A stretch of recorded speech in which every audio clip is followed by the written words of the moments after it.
It's the start of 2022, and honestly, not much has changed since I've taken the leap into building our own startup. I still go through the same morning routine.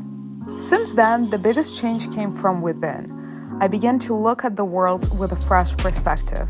Yes, there is still a lot of questions left unanswered, lots of uncertainty and stress, but every morning, along with its challenges, present a new opportunity for me to discover something new about myself. It's the feeling of freedom that I truly never felt before. I still have lots of mountains to climb and many more decisions to make. It's scary because I don't have all the answers, and it feels like I'm trying to run before I can even walk most of the time.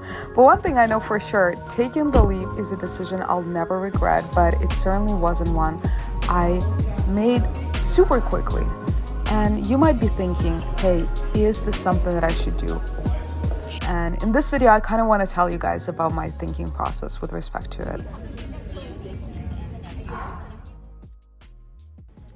So in summer 2019, I started to deeply think about what it would look like for me to figure out what problem I wanted to solve that ideally, hopefully, will become a company that we could build. The reality was that I didn't really know how to think about it. And so for me, the lucky point was the fact that I joined the first cohort of OnDeck. It was summer 2019. They did their first real life program for people who were in the same place that I was in, where, they wanted to start their own thing, but they didn't know, what it would actually entail, how to think about it, how to figure it out, and for people who were very, very early on with companies that they were building. And that I would say was like a pivotal and culmination step for me in really starting to deeply think about if this is the right move for me. The program was, I think, 2 months, and I surrounded myself with like-minded people, which was incredible, which I highly, highly recommend, because then, all my friends prior to that were friends who were comfortable at their jobs, so I couldn't really put myself into the shoes of people who, went on to solve like a big problem that became eventually a startup, a company.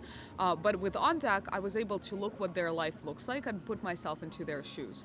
That really helped me figure out what questions I need to be asking myself. For the next 6 months, I was really trying to figure out, is this the right move for me? What spaces am I really passionate about? Do I see myself in so much uncertainty? Am I ready for it mentally? Am I ready for it financially? Can I find a co-founder and hash out an idea and start working on it while I'm still at Airbnb? Those are all the things that I spent a lot of time in parallel with my job on. And then I actually also worked with a career coach to try to help me mentally be prepared to, to take the leap. Because after about 6 months of trying to figure out the problem, the co-founder, the whatever on the side, I just realized that I needed the mental space to not have to think about my daytime job and just fully focus on exploration. And I was starting to prepare to essentially quit and, go into the abyss of unemployment, fun employment, some people call it. So if I were to, summarize my thinking process into a sort of a framework, I would say that the questions I would ask myself if you're thinking about taking the leap is, first of all, how comfortable are you with uncertainty? Figuring out or starting a company, solving a problem from scratch is a ton of uncertainty, and you need to be very, very comfortable with it. Another thing is, how comfortable are you with figuring out things from scratch? It's totally okay if you're not.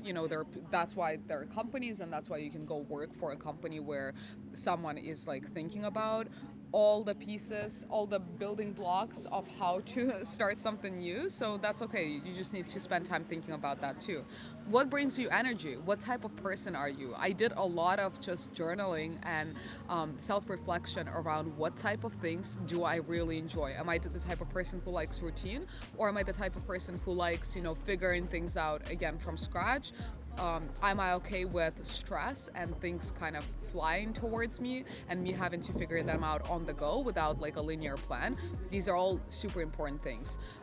Designing Your Life is a really great book that I would recommend you to go through and do their exercises, because it would really help you get some more clarity around what type of life generally you want to build. Let's say you answered yes to all those questions, and then another important one is are you generally entrepreneurial? Do you have examples of entrepreneurial projects that you were doing on the side maybe, or in college or whatever.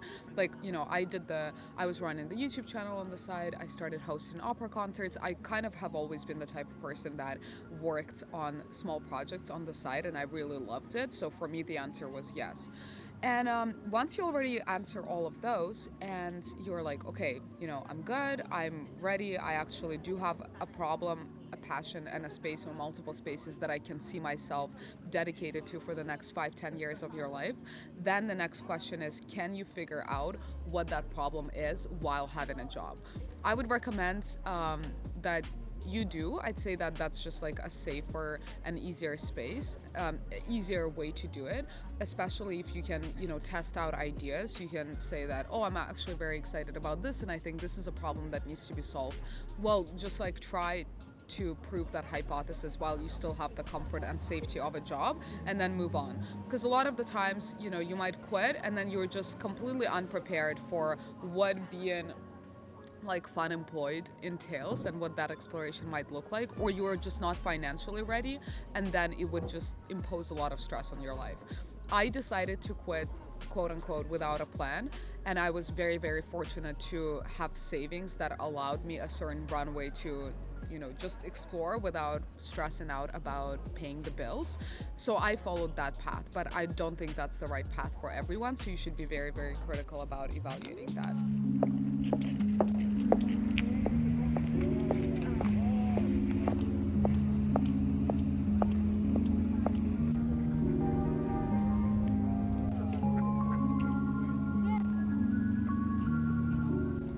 Well, if you've made it to the end of this video, I'm sure you already have all the answers to the questions in this video, and you know what is next for you.